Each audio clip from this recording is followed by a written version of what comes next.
What's the worst part of depression? Honestly, it's the good days. You have them, then go back into depression and suddenly I feel like more of a failure because why couldn't I just have one more day? What's so broken about me that I couldn't have one more?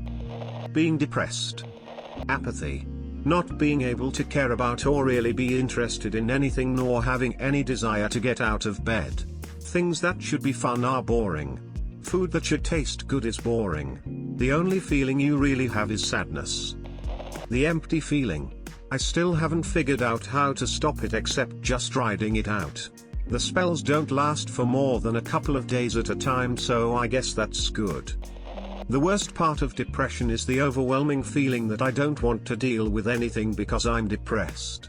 Which just turns to more depression because I didn't do anything, etc.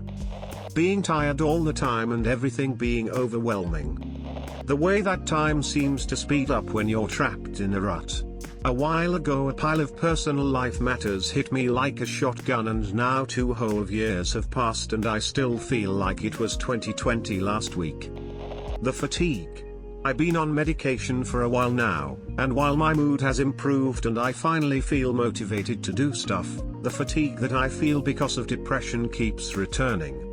I just feel tired all the time, even though I want to do stuff, I can't and it sucks.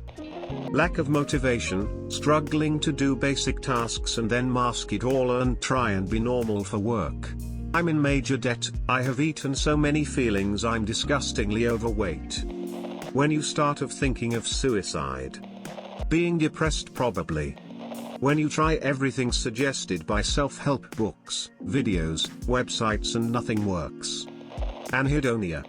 I never should have opened this thread. The self-loathing.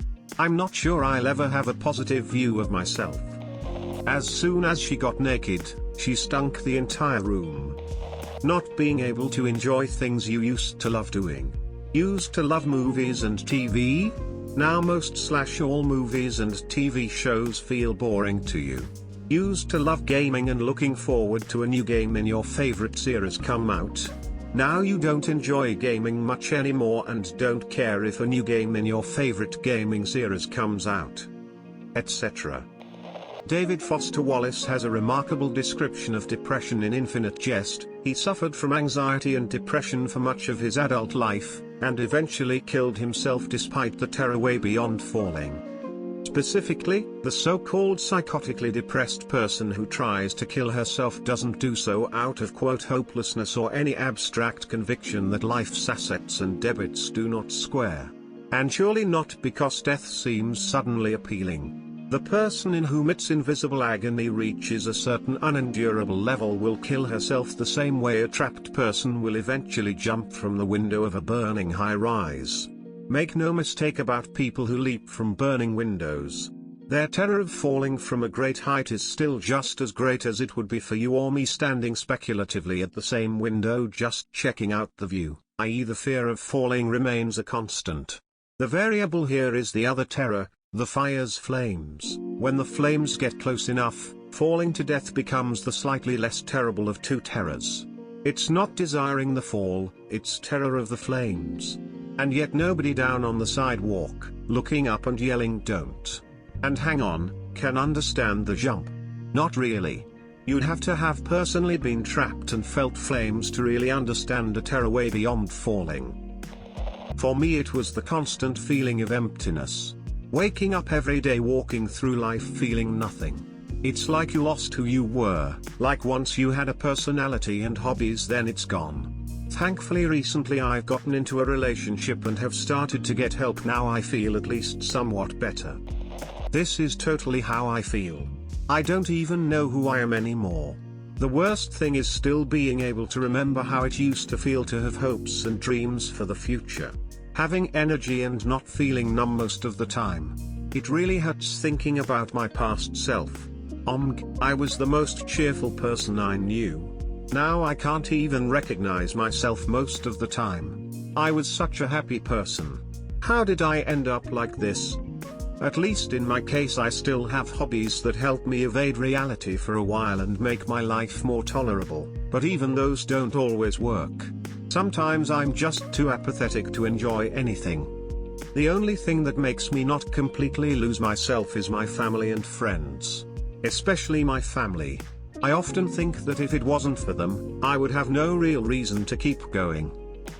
Not having the energy to do basic things like clean or take care of yourself. When I'm depressed, it completely saps my energy for even the basics. The unknown duration of the mental state. For me, it felt inescapable. I was bouncing between being actively suicidal and being in a state where I just didn't care if I lived or died. But the worst part was still how trapped I felt. I always describe it as this feeling that you've learned a secret that no one else knows or can ever know. You've learned this secret that nothing matters and nothing feels real. The inescapable part is that you can't unlearn a secret, so you just feel trapped by it. That was years ago and I still have plenty of issues these days, but I still always have that fear in the back of my head of falling back into that pit. But overall, I did learn to enjoy life again. The experience absolutely changed me, but if I could go back and change the years of depression that I had, I still wouldn't.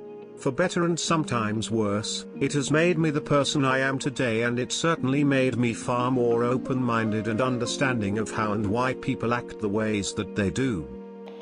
For me, the most horrifying realization was that I was stolen away as a kid, and I don't know who I would have been if I hadn't had depression. Once upon a time I was a good student, all advanced classes, loved studying. I was an outside kid. I swam in lakes and climbed trees. I was in gymnastics. Then I hit about 11 or 12 and my depression manifested. I withdrew from everything. Gymnastics went first, then being outside. I was training to become serious about diving, that went away. I stopped studying. Then I stopped going to school. I went from a straight A student to the amount of your absences has generated automatic fails in every class within one school year. You can see it on my report cards. I recently threw all of that away because of moving, but it is amazing how rapidly I declined. The love of learning stayed, but the motivation to do anything just evaporated. I fell into video games as an escape and stayed there forever. I still spend all my hobby time gaming. I don't mind the person I have become, especially because I've been medicated for 6 years now, and the change to being a real person was almost as rapid as my fall into being a depressed lump of nothing. But I often wonder who I could have been if my brain just didn't do what it did. But I don't even like walks in the park these days, even under the medication.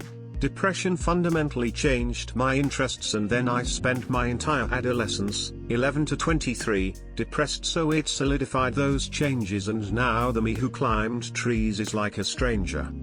For the record, my diagnoses are major depressive disorder and generalized anxiety disorder.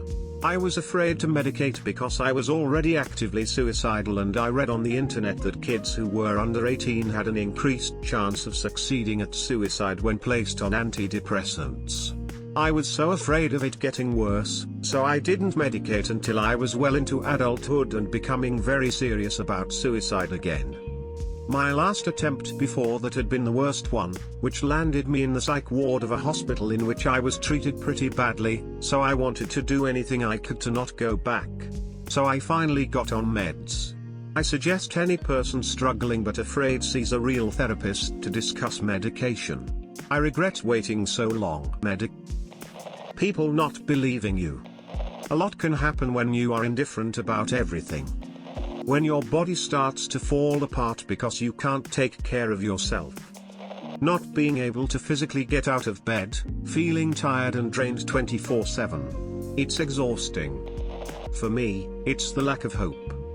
People ask me what I want to do with my future, career, marriage, kids, and everything in me is saying, why should I waste my energy, of which I already have very little, considering those things when I can't even picture what my life is going to be in a month. I'm very much in survival mode, something that I have been doing for years now.